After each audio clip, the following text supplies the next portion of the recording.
नजर डालेंगे शोबस की रंगारंग दुनिया पर। अदालत ने अदाकारा मीरा की तकसीब निकाह की अपील मुस्तरद करते हुए अतीकुर रहमान की बीवी करार दे दिया।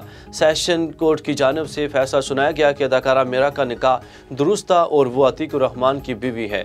एडिशनल सेशन जज मजहर हुसैन ने ट्रायल कोर्ट का फैसला दुरुस्त करार देते हुए अदाकारा मीरा की तकसीब निकाह की अपील मुस्तरद की है। ख्याल रहे अदाकारा मीरा ने फैमिली कोर्ट के फैसले के खिलाफ अपील दायर कर रखी थी और फैमिली कोर्ट ने मीरा को अतीकुर रहमान की बीवी करार दे दिया था।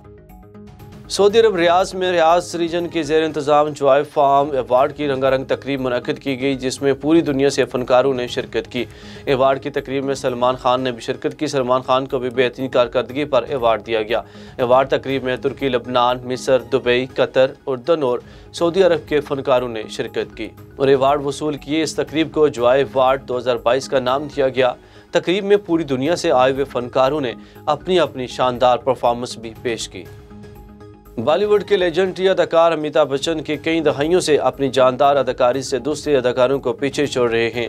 ताहम अब वो डिजिटल करेंसी क्रिप्टो से पैसा कमाने में भी सब पर बाजी ले गए।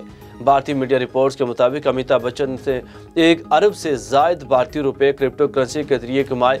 रिपोर्ट्स के मुताबिक अमिताभ ने 2015 में अपने बेटे अभिषेक बच्चन के साथ मिलकर सिंगापुर की एक कंपनी में तकरीबन 1.5 करोड़ भारतीय रुपए से ज़ायद की सरमायाकारी की। ताहम 2.5 साल के अंदर अमिताभ और अभिषेक ने 1 अरब 12 करोड़ भारतीय रुपए कमाए।